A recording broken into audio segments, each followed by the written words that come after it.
আসসালামু আলাইকুম ওয়া রাহমাতুল্লাহ। আলহামদুলিল্লাহ ওয়াসসালাতু ওয়াসসালামু আলা রাসূলিল্লাহ, আম্মা বাদ।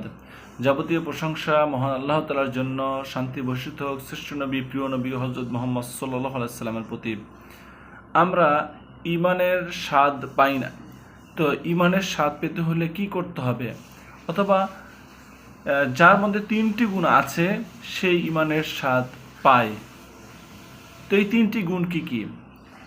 আনাস রাদিয়াল্লাহু তাআলা আনহু হতে বর্ণিত, তিনি বলেন, রাসূল সাল্লাল্লাহু আলাইহি সাল্লাম বলেছেন, তিনটি গুণ যার মধ্যে আছে সেই ঈমানের স্বাদ পাবে।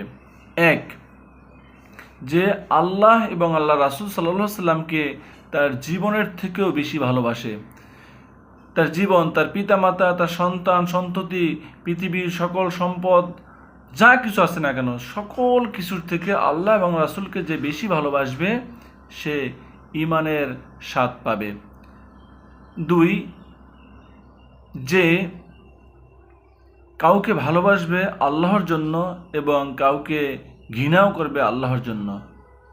যে আমি একজন ব্যক্তিকে ভালোবাসি, সেটা শুধুমাত্র আল্লাহর জন্যই ভালোবাসতে হবে, এবং কাউকে যদি আমি ঘৃণা করি তাকেও একমাত্র আল্লাহর জন্যই ঘৃণা করতে হবে।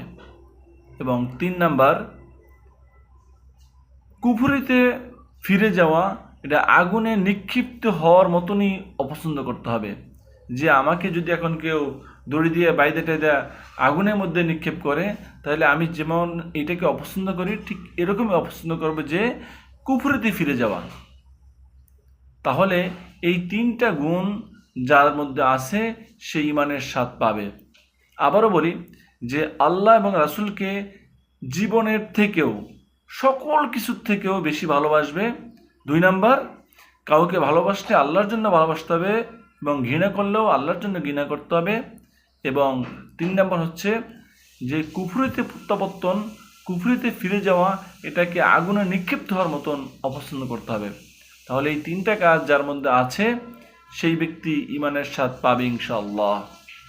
আমরা এই 3টা কাজকে খুবই গুরুত্বপূর্ণ সহকারে নেই, কারণ ঈমানের স্বাদ যদি আমরা না পাই, তাহলে কোনো কাজই আমরা মনোযোগ সহকারে করতে পারবো না। ঈমানের স্বাদ যখন আমার হৃদয়ে আসবে, অন্তরে আসবে, তখন সকল কাজ, আল্লাহর আদেশ নিষেধ সব কিছু আমাদের কাছে খুবই ভালো লাগবে, এবং আমরা চূড়ান্ত সফলতা, জান্নাতের দিকে দাবিত হতে পারবো ইনশাআল্লাহ। মহান আল্লাহ তাআলা আমাদের সকলকে এই হাদিসের উপর আমল করার তৌফিক দান করুক, আমিন। আসসালামু আলাইকুম ওয়া রাহমাতুল্লাহি ওয়া বারাকাতুহু।